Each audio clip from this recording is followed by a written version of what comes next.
personally, I'm now spending much more time working with smaller cities who are actually doing it rather than preaching about it. These cities have done as much as any I know. And let me just talk a little bit about Malmo and Bristol. I've got to declare an interest. I'm just checking my time. I'm just declaring an interest here because it would be dishonest if I didn't. Bristol has formed the first food policy council in England, and I'm currently the chair of it, which didn't go down too well in Cardiff. But there you go. You've got to go with the cause rather than the city, it seems to me. So all these cities are learning by interacting with each other. Let me just very, very briefly run through these cities. Sorry this is a pace, but time is tight. Malmo, I think, really repays attention.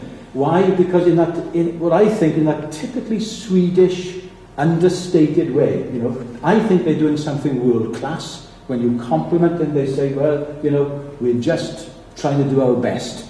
The absolute opposite of New Labour, which always said it was doing something world class when it actually wasn't delivering even good practice sometimes. So, Malmo, I think, is a city which is well worth looking at. It's smart strategy. This is the regional strategy. The key themes that are important for the regions of Greater Stockholm. Then we come to Malmo, putting its own house in order. As it says, Malmo will lead by example. On all city activities, we will serve good food. Food, by good food, it's a mix of local, of organic, seasonal. Nothing fancy, but solid stuff which, where it's designed, is delivered. There's a lot of emphasis on implementation in Malmo, and it's all joined up. The different aspects of European, national, regional and local policies are all incorporated into the programme. It's an absolutely excellent system and one of the best school meal systems within Sweden. And as you know, Sweden and Finland are world famous for many reasons, but one of them being the free school meals for all, regardless of income, paid for out of general taxation as a long-term investment in the public health of its citizens. Bristol is not as advanced as Malmo, but it's learning from Malmo now and is bringing the Malmo team over to Bristol to help them to tutor some of the public procurement officers in Bristol. One of the unique things I think about Bristol is the liveliness of civil society, and that's why local government has formed a Food Policy Council to tap that energy of civil society to help the city to be better than it could be if the city council was doing it all on its own. I think this is one of the best urban food strategy reports that I've ever seen in this country. It was written by Joy Carey, formerly of the Soil Association, and now a freelance urban food system reformer. And anyone who wants to look at a template, I think this is a great place to start. We can send anyone who's interested information on this. I couldn't resist putting this up. This is a letter in the American Planners magazine.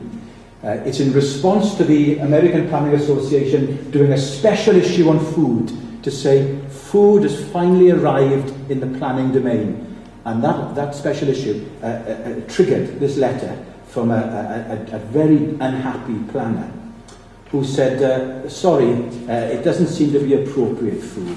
It's a peripheral issue. We really need to focus, he said, on what's really important, like schools, as if food didn't have a role, infrastructure, and above all, personal and national well-being.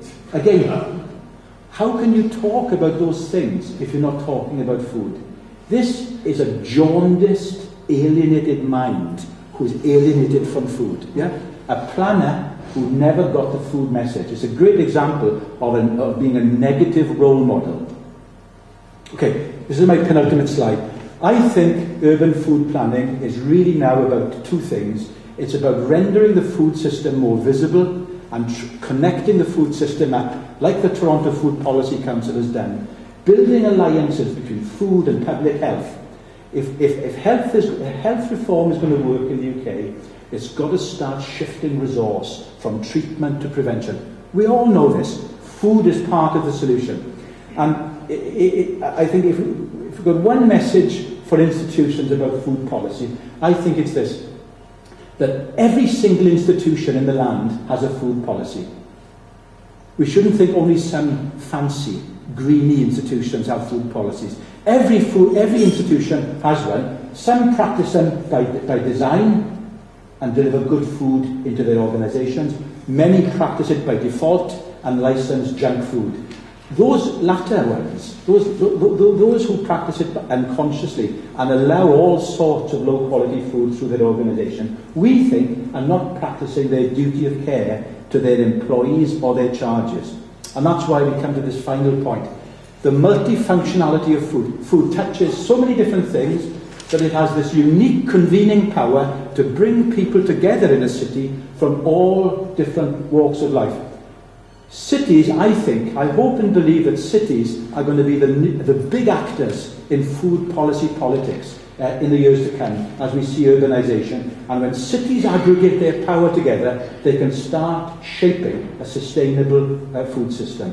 Thanks very much.